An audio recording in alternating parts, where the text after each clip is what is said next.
Hi there, my name is Toby. Now, nobody believes in free energy, or hardly anyone. And I want to try and explain to you today why everything is already free energy. It's not a big deal at all. Now, there's a very simple thought experiment that I can go through with you that demonstrates this. So imagine an elastic band. So I've got an elastic band between my fingers.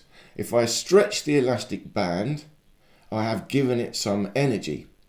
Then if I let go, the elastic band will spring back, release that energy. Now, that is not free energy because the energy it takes for me to stretch it is a little bit more than the energy I would get out when I let go. So they say that is not free energy. But if we go back one step further, when I stretch the elastic band, I am putting energy into it. But where am I getting that energy from? Think about it. I put energy into the elastic band by stretching it. That's a certain amount of energy. But where do I get it from? Well, I get it from my physical body. My physical body is a very efficient machine. And it's a life force machine, an ether machine, etheric energy. So I'm actually putting etheric energy into my body, and my body is stretching the elastic band. So one step back, it comes from etheric energy. That's quite literal. And you've got to ask another question. Because my body is so efficient, how many calories do I burn when I stretch the elastic band? How many calories does it take in this body to burn so that I can stretch the elastic band? Well, I put it to you, it will be negligible. Tiny amount of calories. And it will be less calories that my body puts into it than I get out at the end when the elastic band releases. So that is free energy. That is what they call over unity. You put in less energy, but you get more out.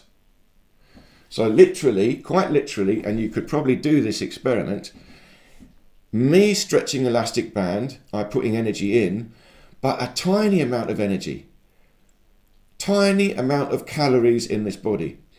And really, it's etheric energy. Etheric energy going into the body, burning a tiny amount of calories, and then when I let go, the elastic band springs back, and there is more energy than calories that I burnt. Free energy. See, free energy is to do with a life force. And actually, if you think about it, all technology is created by us, living beings, living consciousness. And we put a certain amount of energy into building a machine, but when that machine is working, it goes on for a long, long time. Say a water wheel electricity generator. We build it, we connect it to the water falls, it goes round and around, and for years and years and years, we get electricity. We only put a little bit of energy in to build it. So if you look at it like that, a little bit of life force energy, built some technology, and we get virtually infinite energy out of it. That is free energy.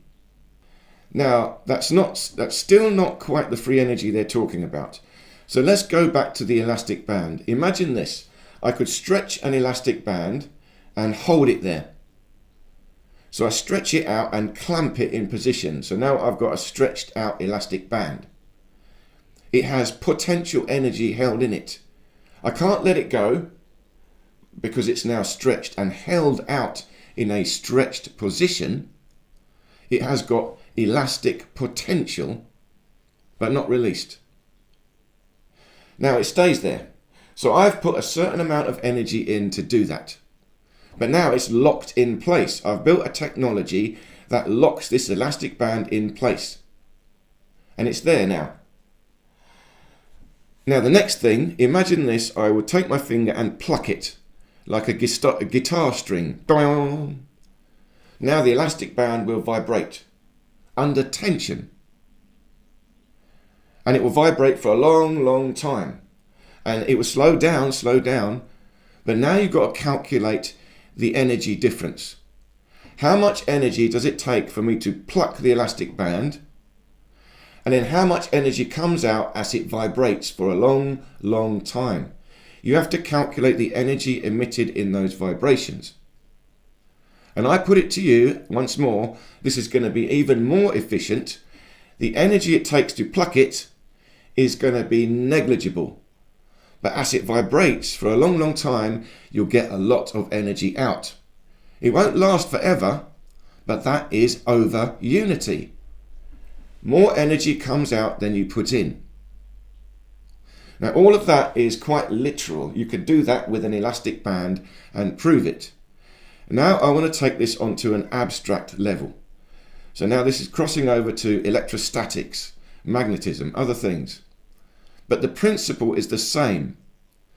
Imagine I stretch out an elastic band and I hold it in place, I clamp it. So I've got this permanently stretched elastic band. I put a little bit of energy in to build the technology, but now it's there. Now, rather than plucking it or releasing it, imagine this. Imagine that this elastic potential is held in suspension, but I could release it through another elastic band. So I connect another elastic band across it.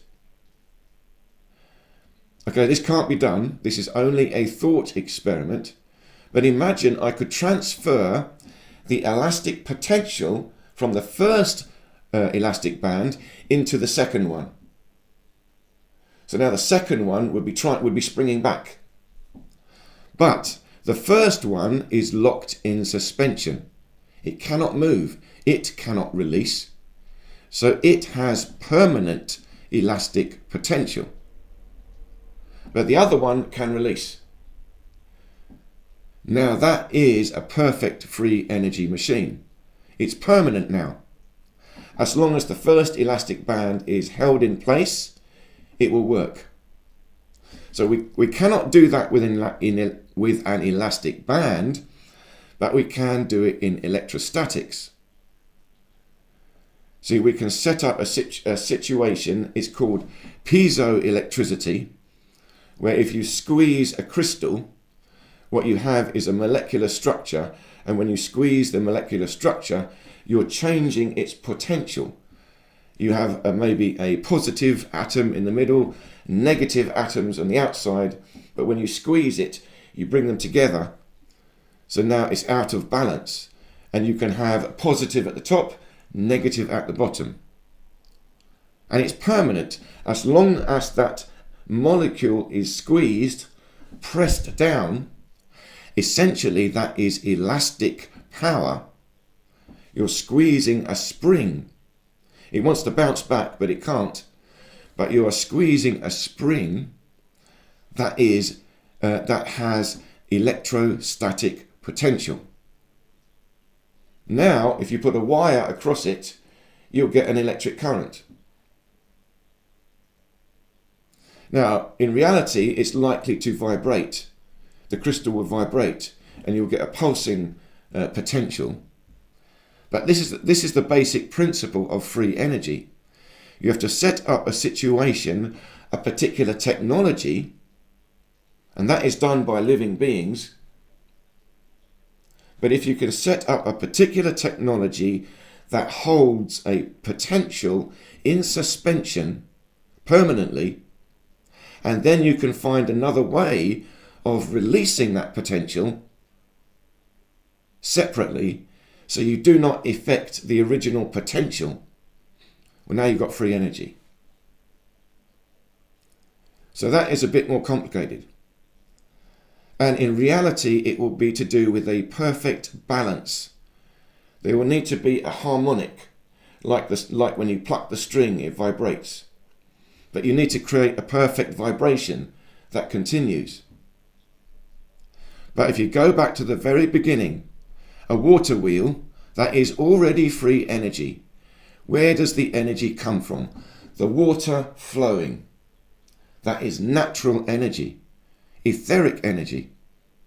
Quite literally, a water turbine is converting etheric energy from the flowing water into electricity through a dynamo, a particular technology, a geometry, a movement within a geometry.